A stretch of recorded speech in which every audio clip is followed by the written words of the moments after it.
Welcome friend, मैं H D Mansuri study with H classes में आपका स्वागत करता हूं। हम बोर्ड की परीक्षा को ध्यान में रखते हुए एनसीईआरटी विज्ञान का या साइंस का क्रैश कोर्स कर रहे हैं। पिछले वीडियो में हम फर्स्ट चैप्टर रासायनिक अभिक्रिया और समीकरण के बारे में पढ़ चुके थे। आज हम दूसरे चैप्टर अम्ल, क्षारक एवं लवण यानी एसिड, बेस एंड साल्ट को पढ़ेंगे।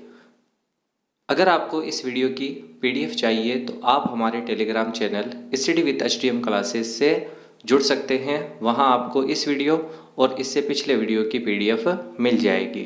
तो सबसे पहले अम्ल, वे पदार्थ जो जलीय विलयन पे H+ आयन मुक्त करते हैं अम्ल कहलाते हैं। अम्ल स्वाद में खट्टे होते हैं और अम्ल नीले लिटमस पेपर को लाल कर देते हैं। तो सबसे पहली चीज़, अम्ल जलीय विलयन में H+ आयन मुक्त करते हैं, अम्ल स्वाद में खट्टे होते हैं और अम्ल नीले लिटमस पेपर को लाल कर देते हैं। उसके बाद में प्रबल अम्ल और दुर्बल अम्ल, वे अम्ल जिनमें H+ आयन के को त्यागने की अधिक क्षमता होती है वे प्रबल अम्ल होते हैं। H2SO4 HCl HNO3 प्रबल अम्ल है और CH3COH H2CO3 ये दुर्बल अम्ल है यानी एसिटिक अम्ल और कार्बोनिक अम्ल।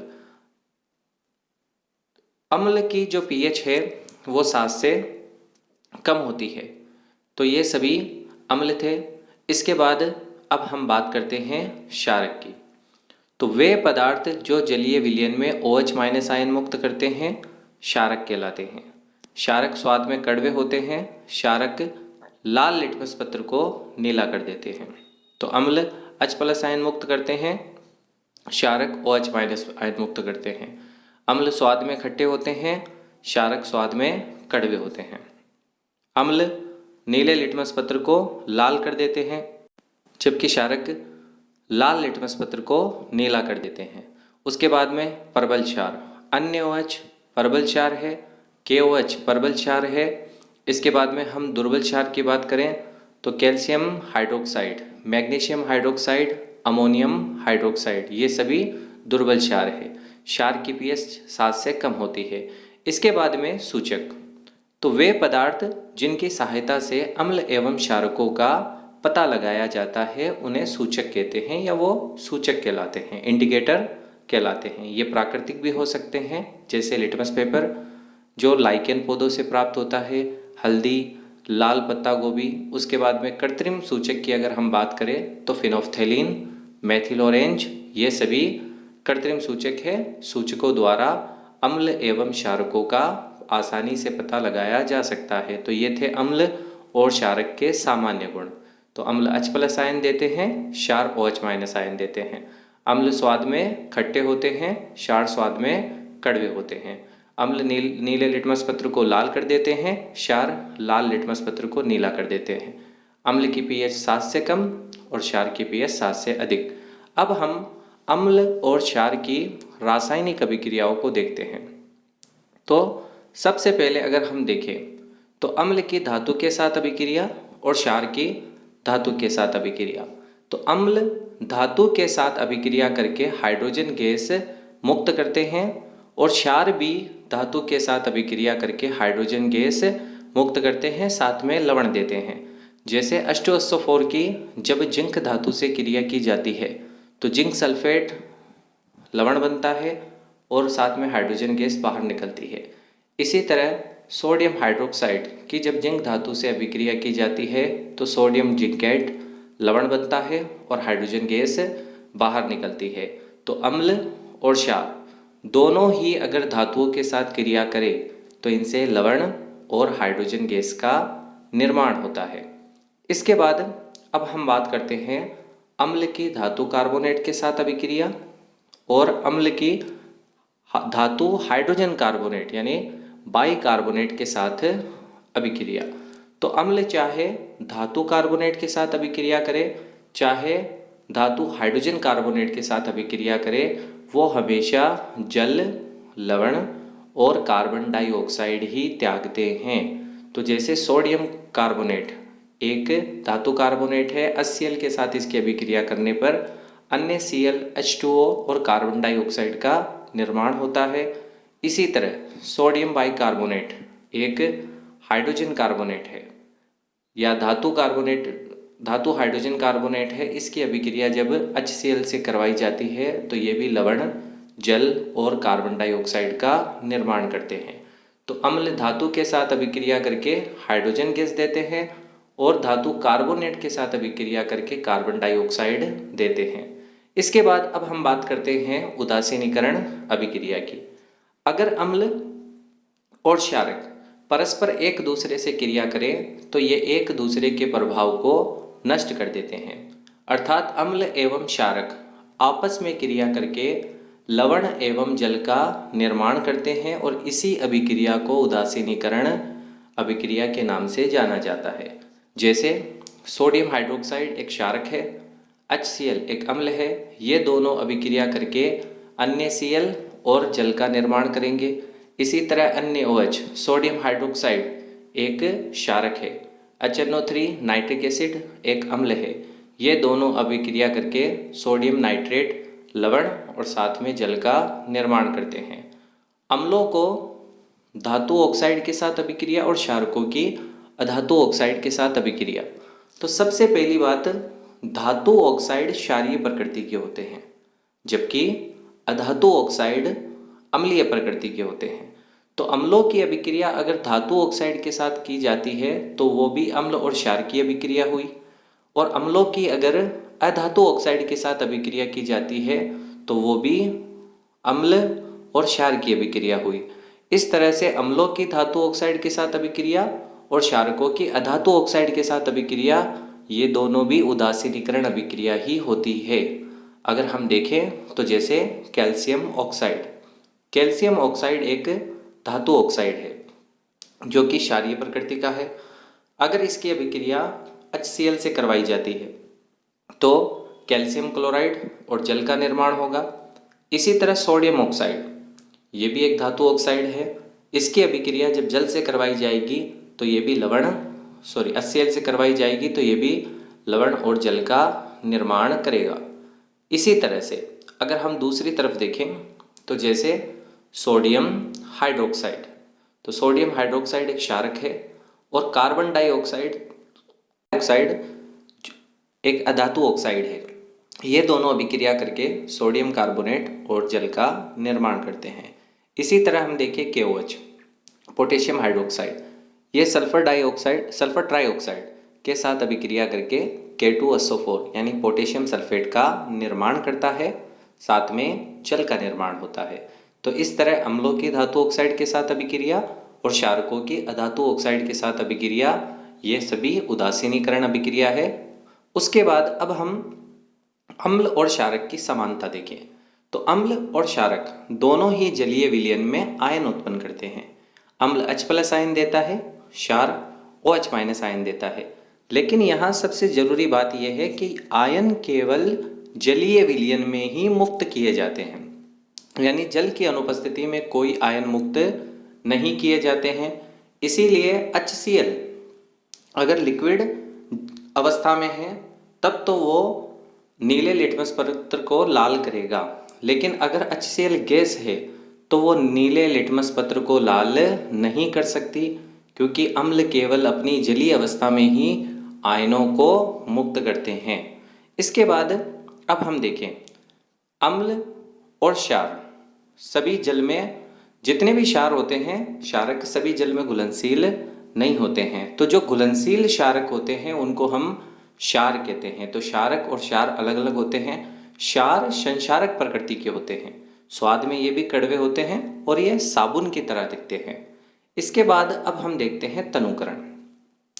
अगर अम्ल और क्षारक सांद्र है और उनमें जल मिलाया जाता है तो जल में अम्ल या क्षारक मिलाने पर उनमें जो आयन है, चाहे वो H+ आयन हो चाहे वो OH- आयन हो, उनमें प्रति इकाई आयतन में कमी हो जाती है और इसी प्रक्रिया को तनुकरण कहते हैं।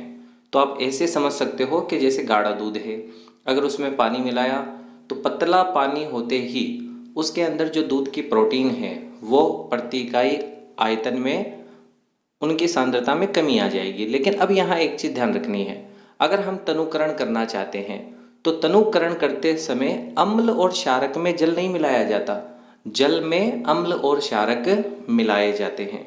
तो अम्ल में धीरे धीरे जल को मिलाया जाता है, न कि अम्ल में जल को, यानी जो जल है उसमें अम्ल को मिलाया जाता है। अगर जल में या अम्ल में अगर हमने जल को मिला दिया तो ये क्रिया अत्यधिक ऊष्माक्षेपी होगी। इसके कारण जिस पात्र में ये क्रिया हो रही है वो पात्र टूट भी सकता है। इसके बाद अब हम बात करते हैं पीएच स्केल की। किसी विलयन में उपस्थित हाइड्रोजन आयन की सांद्रता को ज्ञात करने के लिए जो प्रयुक्त स्केल है उस स्केल को हम पीएच स्केल कहते हैं। यानी कोई विलयन कितना अम्लीय है, कोई विलयन कितना क्षारीय है, इस बात का पता पीएच स्केल से लगाया जा सकता है। पीएच स्केल में जो पी है वो पी एक जर्मन भाषा का शब्द है पुसांस, जिसका अर्थ शक्ति होता है। तो पीएच स्केल द्वारा जितने भी अम्ल और क्षारक है उनके मान आसानी से ज्ञात किए जा सकते हैं। तो इसके बाद अब हम विभिन्न प्रकार के जो विलयन हैं उनकी पीएच इसके द्वारा हम ज्ञात कर सकते हैं।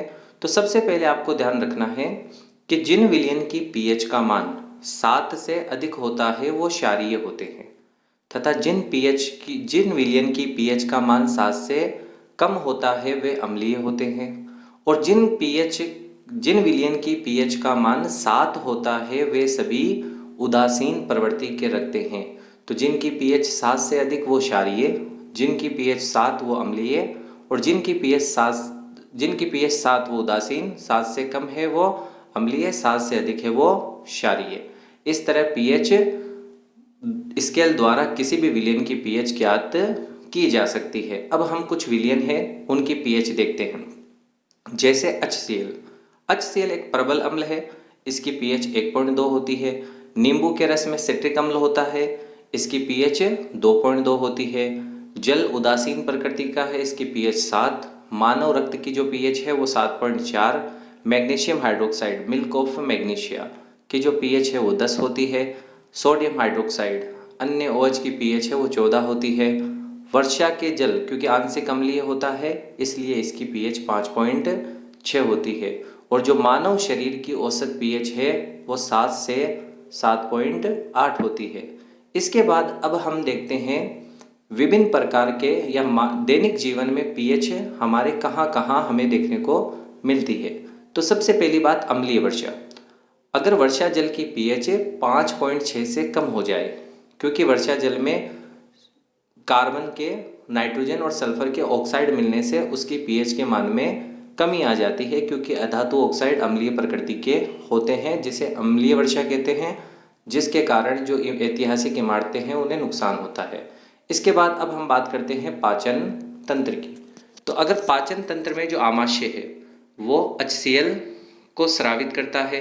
अगर आमाशय में HCl की मात्रा बढ़ जाती है तो इसे एसिडिटी कहते हैं, और एसिडिटी का इलाज एंटासिड होता है, magnesium hydroxide milk of magnesia.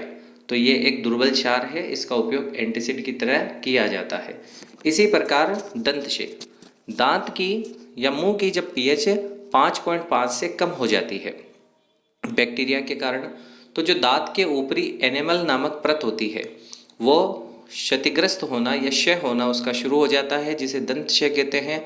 और दंतक्षय का भी यही इलाज है कि किसी क्षारीय दंत मंजन का उपयोग किया जाए ताकि उदासीनीकरण अभिक्रिया के कारण जो अम्लता है वो दूर हो सके।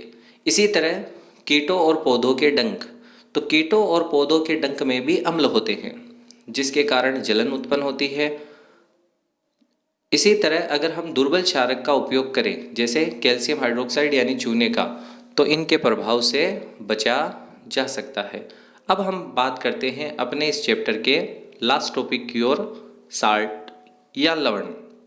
तो अम्ल एवं क्षारकों की परस्पर प्रक्रिया के कारण लवण का निर्माण होता है। तो उदासीनीकरण अभिक्रिया द्वारा लवण और जल बनते हैं। ये उदासीन, अम्लीय और क्षारीय तीनों प्रकार के हो सकते हैं।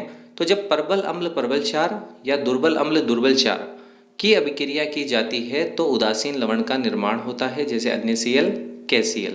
इसी तरह प्रबल अम्ल और दुर्बल क्षार की अभिक्रिया होने पर जिन अम्लों का निर्माण होता है, जिन लवण का निर्माण होता है उन्हें अम्लीय, इसी तरह दुर्बल अम्ल और प्रबल क्षार से जिनका निर्माण होगा उन्हें क्षारीय लवण। तो अन्य Cl KCl, calcium sulphate, magnesium sulphate, इसके अलावा सोडियम एसीटेट। अब हम विभिन्न प्रकार के लवण की बात करते हैं, जिसमें सबसे पहले अन्य Cl या साधारण नमक है। नमक प्राकृतिक रूप से झीलों द्वारा बनाया जाता है। अब हम नमक की अगर रासायनिक अभिक्रिया की बात करें तो कलोर क्षार नमक की रासायनिक अभिक्रिया है, यानी अन्य Cl के जलीय विलयन में विद्युत प्रवाहित करने पर क्लोरीन एवं अन्य OH यानी सोडियम हाइड्रोक्साइड का निर्माण होता है।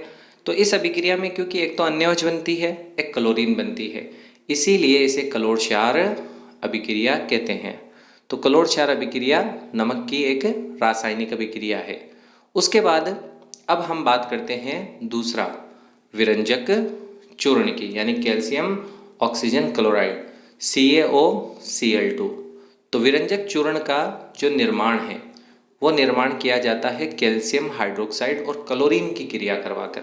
तो कैल्शियम हाइड्रोक्साइड और क्लोरीन गैस क्रिया करके विरंजक चूर्ण का निर्माण करती है, जिसका उपयोग कपड़ों, लकड़ी और मज्जा के विरंजन और पीने के पानी के शुद्धिकरण में किया जाता है। तो किस रसायन का उपयोग पीने के पानी के शुद्धिकरण में किया जाता है? तो विरंजक चूर्ण का। उसके बाद में बेकिंग सोडा, अन्य HCO3। तो सोडियम हाइड्रोजन कार्बोनेट या सोडियम बाइकार्बोनेट, इसे हम बेकिंग सोडा या सामान्य खाने का सोडा कहते हैं। अब इसका निर्माण तो नमक, जल, कार्बन डाइऑक्साइड और अमोनिया, इनकी अभिक्रिया की जाती है। तो अमोनियम क्लोराइड के साथ में सोडियम बाइकार्बोनेट का निर्माण होता है। इसका उपयोग बेकिंग पाउडर बनाने में किया जाता है। बेकिंग पाउडर बेकिंग सोडा और टार्ट्रिक अम्ल का मिक्सचर होता है। उसके बाद में रसोई घर में जो पकोड़े बनाने में खाने का सोडा काम में लिया जाता है, और अग्निशामक आग बुझाने के रूप में भी इसका उपयोग किया जाता है। उसके बाद धावन सोडा, सोडियम कार्बोनेट Na2CO3.10H2O। तो जब सोडियम कार्बोनेट की जल के साथ अभिक्रिया करवाई जाती है तो सोडियम कार्बोनेट का निर्माण होता है, जिसे धावन सोडे के नाम से जाना जाता है। इसका उपयोग साबुन उद्योग में किया जाता है, जल की स्थायी कठोरता दूर करने में किया जाता है। इसके बाद प्लास्टर ऑफ पेरिस या POP।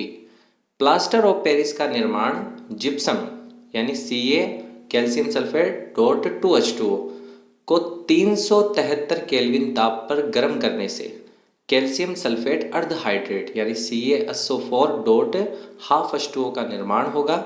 इसी को ही POP या प्लास्टर ऑफ पेरिस के नाम से जाना जाता है। जब इस प्लास्टर ऑफ पेरिस की जल के साथ अभिक्रिया करवाई जाती है तो फिर ये पुनः कठोर जिप्सम का निर्माण करता है। यही कारण है कि जो प्लास्टर ऑफ पेरिस है उसे सूखे बर्तनों में रखा जाता है, क्योंकि ये जल के साथ क्रिया करके जिप्सम बना लेता है। इसीलिए इसका उपयोग प्लास्टर करने में, सजावट के सामान बनाने में, खिलौने बनाने में किया जाता है। तो ये थे विभिन्न प्रकार के लवण। और हमारा दूसरा पार्ट अम्ल, क्षार और लवण। अगर आपको इस वीडियो की PDF चाहिए तो आप हमारे टेलीग्राम चैनल से जुड़ सकते हैं। अगर आपको ये वीडियो अच्छा लगा तो इस वीडियो को लाइक करें, शेयर करें, सब्सक्राइब करें। धन्यवाद।